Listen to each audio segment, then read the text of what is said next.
दोस्तों, आपका हमारे YouTube चैनल स्टडी टूरिज्म में बहुत बहुत स्वागत है। आज का हमारा टॉपिक है SSC MTS previous year question 2022। 8 जुलाई 2022 को सेकेंड सेम में जो पेपर आया था उसे आज हम अच्छी तरीके से कवर करने वाले हैं। ओके दोस्तों, यदि आप हमारे चैनल पर नए हैं तो चैनल को सब्सक्राइब करिए और दोस्तों में शेयर करिए। यदि वीडियो अच्छी लगे तो लाइक ज़रूर करें। ठीक है दोस्तों,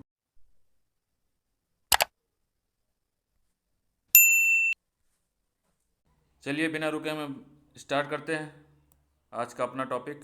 चलिए दोस्तों, क्वेश्चन देख लेते हैं। आज का पहला क्वेश्चन, प्रधानमंत्री नरेंद्र मोदी ने किस शहर में आयुष्मान भारत स्वास्थ्य अवसंरचना मिशन का शुभारंभ किया? पहला लखनऊ, दूसरा कानपुर, तीसरा वाराणसी, चौथा नोएडा। बताइए दोस्तों कौन सा सही है? आयुष्मान भारत स्वास्थ्य अवसंरचना मिशन कहाँ पे? वाराणसी के, हाँ वाराणसी लोकसभा क्षेत्र वाराणसी है। ठीक है, नरेंद्र मोदी जी का। चलिए अगला क्वेश्चन देख लेते हैं। क्वेश्चन नंबर 2, क्रोमियम का परमाणु क्रमांक कितना होता है? पहला 19, दूसरा 24, तीसरा 21, चौथा 18। बताइए दोस्तों इसका क्या होता है? प्रतीक क्या होता है? Cr। ठीक है, Cr से क्रोमियम। ठीक है, बताइए दोस्तों कौन सा सही है? तो इसका परमाणु क्रमांक 24 होता है। ठीक है, चलिए अगला क्वेश्चन देख लेते हैं। क्वेश्चन नंबर 3, सराय नूर महल भारत का एक केंद्रीय संरक्षित स्मारक है। यह भारत के किस राज्य में स्थित है? पहला हिमाचल प्रदेश, दूसरा उत्तर प्रदेश, तीसरा पंजाब, चौथा पश्चिम बंगाल। बताइए दोस्तों क्वेश्चन नंबर 3 का कौन सा आंसर सही है? तो सराय नूर महल जो है वो कहाँ स्थित है? पंजाब में। ठीक है, चलिए देख लेते हैं अगला क्वेश्चन। क्वेश्चन नंबर 4, मुगल बादशाह औरंगजेब की मृत्यु किस वर्ष हुई थी?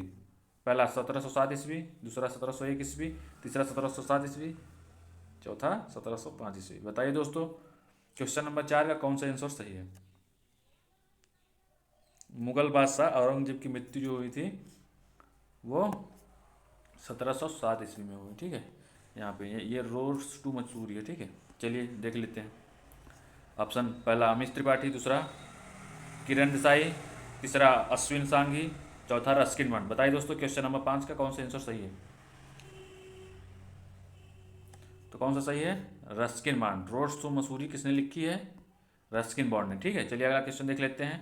क्वेश्चन नंबर 6, कालबेलिया नृत्य शैली निम्नलिखित में से किस राज्य से संबंधित है? पहला राजस्थान, दूसरा उत्तराखंड, तीसरा उड़ीसा, चौथा पंजाब। बताइए दोस्तों क्वेश्चन नंबर 6 का कौन सा आंसर सही है? तो कालबेलिया नृत्य आपको पता होना चाहिए ये कहाँ का है? राजस्थान का। कहाँ का?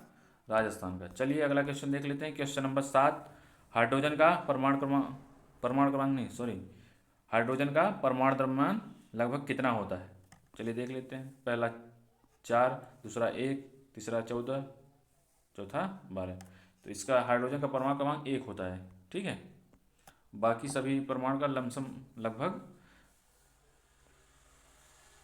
2 गुना होता है। ठीक है, परमाणु क्रमांक का 2 गुना उसका एटॉमिक वेट होता है। चलिए अगला क्वेश्चन देख लेते हैं। Question number 8, David Warner IPL 2022 में किस टीम के लिए खेले? पहला सनराइजर्स हैदराबाद, दूसरा रॉयल चैलेंजर्स बेंगलोर, तीसरा दिल्ली कैपिटल्स, चौथा पंजाब किंग्स। बताइए दोस्तों क्वेश्चन नंबर 8 का कौन सा आंसर सही है? तो ये डेविड वार्नर जो है दिल्ली कैपिटल के लिए खेले। ठीक है, चलिए अगला क्वेश्चन देख लेते हैं। क्वेश्चन नंबर 9, रवि कीर्ति किस चालुक्य शासक के दरबारी कवि थे? पहला भीम द्वितीय, दूसरा कीर्तिवर्मन द्वितीय, तीसरा पुलकेशिन द्वितीय, चौथा विक्रमादित्य द्वितीय। बताइए दोस्तों क्वेश्चन नंबर 9 का कौन सा आंसर सही है? तो रवि कीर्ति जो है वो किस शासक के दरबारी थे? पुलकेशिन द्वितीय के। ठीक है, चलिए अगला क्वेश्चन देख लेते हैं। क्वेश्चन नंबर 10 जनवरी 2022 में भारत सरकार के मुख्य आर्थिक सलाहकार के रूप में किसे नियुक्त किया गया? पहला रघुराम राजन, दूसरा एस रामकृष्णन, तीसरा कृष्णमूर्ति सुब्रमण्यम, चौथा वी अनंत नागेश्वरन। बताइए दोस्तों क्वेश्चन नंबर 10 का कौन सा आंसर सही है? तो 10 जनवरी 2022 में भारत सरकार के मुख्य आर्थिक सलाहकार के रूप में किसे नियुक्त किया गया? बताइए जल्दी बताइए। तो वी अनंत नागेश्वरन को। ठीक है, चलिए अगला क्वेश्चन देख लेते हैं। क्वेश्चन नंबर 11, भारतीय रिजर्व बैंक द्वारा संचालित open market operation dash dash प्रकार के हैं? पहला 4 प्रकार के हैं, दूसरा 5 प्रकार के, तीसरा 3 प्रकार के, चौथा 2 प्रकार के। बताइए दोस्तों क्वेश्चन नंबर 11 का कौन सा आंसर सही है? तो भारतीय रिजर्व बैंक द्वारा संचालित ओपन मार्केट ऑपरेशंस कितने प्रकार के हैं? तो कितने? 2 प्रकार के। ठीक है, चलिए अगला क्वेश्चन देख लेते हैं। क्वेश्चन नंबर 12, 2011 की जनगणना के अनुसार निम्नलिखित में से भारत की सबसे अधिक बोली जाने वाला भाषा कौन सी है? पहला तेलुगु, दूसरा हिंदी, तीसरा अंग्रेजी, चौथा मराठी। बताइए दोस्तों कौन सा सही है? सबसे ज़्यादा कौन सी भाषा भारत में बोली जाती है? सबसे ज़्यादा कौन सी बोली जाती है? हिंदी। कौन सी? हिंदी। ठीक है। चलिए अगला क्वेश्चन देख लेते हैं। Question number 13। राधा श्रीधर को भारत के किस शास्त्रीय नृत्य में उत्कृष्ट योगदान के लिए वर्ष 2018 का संगीत नाटक अकादमी पुरस्कार मिला? बताइए दोस्तों क्वेश्चन नंबर 13 का कौन सा आंसर सही है? चलिए देख लेते हैं। पहला कथक नृत्य, दूसरा कुचिपुड़ी, तीसरा सत्रिया, चौथा भरतनाट्यम। बताइए दोस्तों कौन सा सही है? किस विषय में मिला था? कौन सा नृत्य थी जिसमें राधा श्रीधर को 2018 का संगीत नाटक अकादमी पुरस्कार मिला? बताइए दोस्तों। तो किसमें? भरतनाट्यम में। किसमें? भरतनाट्यम में। चलिए देख लेते हैं अगला क्वेश्चन। Question number 14। भारतीय संविधान के किस अनुच्छेद में कहा गया है कि किसी भी व्यक्ति को एक ही अपराध के लिए एक बार से ज़्यादा सजा नहीं मिलेगी? पहला अनुच्छेद 28, दूसरा अनुच्छेद 21 से, तीसरा अनुच्छेद 20, चौथा अनुच्छेद 18। बताइए दोस्तों क्वेश्चन नंबर 14 का कौन सा आंसर सही है?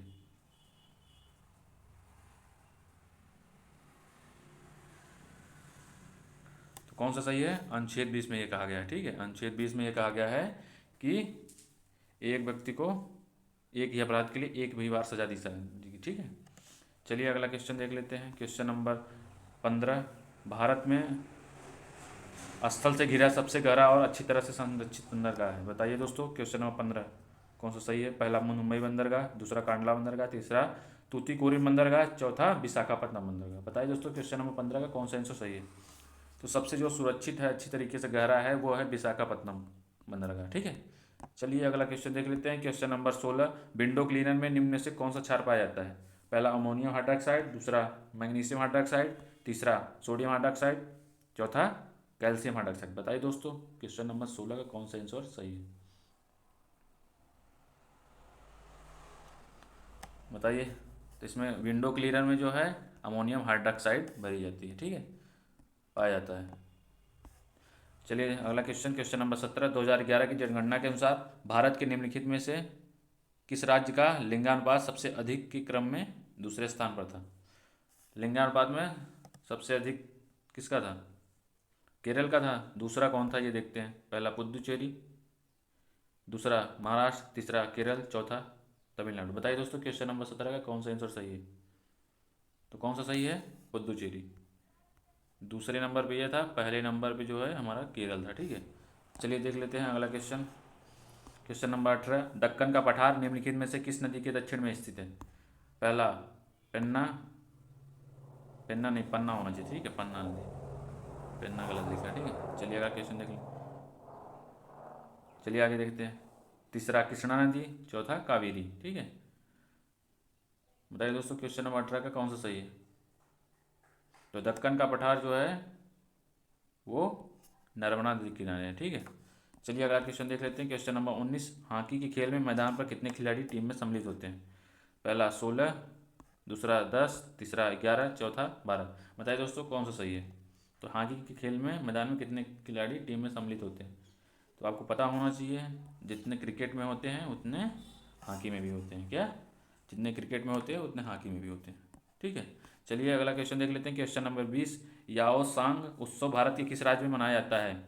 पहला राजस्थान, दूसरा मणिपुर, तीसरा उत्तर प्रदेश, चौथा तमिलनाडु। याओ सांग उत्सव किस राज्य में मनाया जाता है? बताइए दोस्तों क्वेश्चन नंबर 20 का कौन सा आंसर सही है? तो याओ सांग जो है वो कहाँ मनाया जाता है? मणिपुर में। कहाँ? मणिपुर में। चलिए अगला क्वेश्चन देख लेते हैं। Question number 21। पंडित किशन महाराज का संबंध किस वाद्य से था? पहला सितार, दूसरा संतूर, तीसरा तबला, चौथा ढोलक। बताइए दोस्तों। यदि आप ट्रिक के माध्यम से सभी वाद्य यंत्र और वादक याद करना चाहते हैं तो आप प्लेलिस्ट में जाइए, स्टैटिक जीके करके डली है वीडियो, आप बिल्कुल कंठस्थ हो जाएगा। बहुत अच्छे तरीके से टिक के तरीके याद कराएगा। ठीक है। चलिए क्वेश्चन नंबर 21 का आंसर बताइए कौन सा सही है? तो ये जितने भी महाराज आते हैं क्या वो तबला बजाते हैं। क्या? तबला। चलिए क्वेश्चन नंबर 22 का कौन सा आंसर सही है? चलिए क्वेश्चन नंबर 22 देख लेते हैं। भारतीय संविधान की किस अनुसूची में संघ सूची से संबंधित प्रावधान है? पहला 10वीं अनुसूची में, दूसरा 9वीं अनुसूची में, तीसरा चौथी अनुसूची में, चौथा 7वीं अनुसूची में। बताइए दोस्तों क्वेश्चन नंबर 22 का कौन सा आंसर सही है? तो संघ सूची जो है वो 7वीं अनुसूची में, क्या संघ सूची 7वीं अनुसूची में से संबंधित प्रावधान। चलिए ठीक, अगला क्वेश्चन देख लेते हैं। क्वेश्चन नंबर 23, विटामिन डी की लंबे समय तक कमी के कारण निम्नलिखित में से कौन सा रोग होता है? पहला सीताद स्कर्वी, दूसरा बाला स्तविकार रिकेटस, तीसरा लघु मसूरिका चिकन पॉक्स, चौथा सूखा रोग मरास्म। ठीक है, चलिए बताइए क्वेश्चन नंबर 23 का कौन सा आंसर सही है? विटामिन डी से कौन सा रोग होता है? रिकेट्स। कौन सा? रिकेट्स। ठीक है, चलिए अगला क्वेश्चन देख लेते हैं। क्वेश्चन नंबर 24, जलियांवाला बाग हत्याकांड 13 अप्रैल 1919 के उत्तर प्रभाव के रूप में निम्नलिखित में से कौन सी घटना घटित हुई? बताइए दोस्तों। पहला, मिल मालिकों मजदूरों के बीच विवाद निपटाने के लिए भूख हड़ताल। दूसरा, कोई भी राजा व्यक्तिगत रूप से अंग्रेजों के साथ एक अलग समझौते पर हस्ताक्षर कर सकता था। तीसरा, कांग्रेस के स्वयं सेवकों द्वारा चरखा और खादी को लोकप्रिय बनाना तथा जेल भरो। चौथा, ब्रिटिश सरकार द्वारा हंटर आयोग की नियुक्ति। बताइए दोस्तों क्वेश्चन नंबर 24 का कौन सा आंसर सही है? जलियांवाला बाग हत्याकांड के जो उत्तर प्रभाव इफेक्ट क्या पड़ा था, समझ रहे हो, उसके लिए क्या लोगों ने किया था, वो वही है, उसको बताइए कौन सा सही है क्वेश्चन नंबर 24 का आंसर। तो क्या होगा? ब्रिटिश सरकार द्वारा हंटर आयोग की नियुक्ति की गई। ठीक है, चलिए अगला क्वेश्चन देख लेते हैं। क्वेश्चन नंबर 25, नीचे दिए गए कथनों में से कौन सा सही है? पहला, अशोक के अधिकांश शिलालेख ब्राह्मी लिपि में लिखे गए थे। बताइए ये सही है कि गलत? दूसरा, चाणक्य के कई विचार अर्थशास्त्र नामक पुस्तक में लिखे गए, ये सही है। चलिए ऑप्शन देख लेते हैं। न तो एक और न ही दो, माने दोनों सही नहीं है। केवल दो सही है, केवल तीन सही है, केवल फर्स्ट सही है। तीसरा ऑप्शन केवल फर्स्ट सही है। चौथा, फर्स्ट और सेकंड दोनों। बताइए दोस्तों। तो फर्स्ट और सेकंड दोनों सही है, क्योंकि अशोक के जो शिलालेख थे वो ब्राह्मी लिपि में, किसमें? ब्राह्मी लिपि में लिखे गए थे। ठीक है, और जो चाणक्य के कई विचार अर्थशास्त्र नामक पुस्तक में लिखे गए हैं, ये सत्य बात है। चलिए दोस्तों, बस आज के लिए इतना ही, फिर मिलते हैं नेक्स्ट वीडियो में। ओके दोस्तों, यदि वीडियो अच्छी लगी तो लाइक ज़रूर करें। यदि आप हमारे चैनल पर नए हैं तो चैनल को सब्सक्राइब करिए और दोस्तों में शेयर करिए। ऐसे ही नई वीडियो आने के लिए आप नोटिफिकेशन बेल आइकन प्रेस कर सकते हैं। ठीक है, चलिए आज के लिए बस इतना ही। बाय बाय, जय हिंद।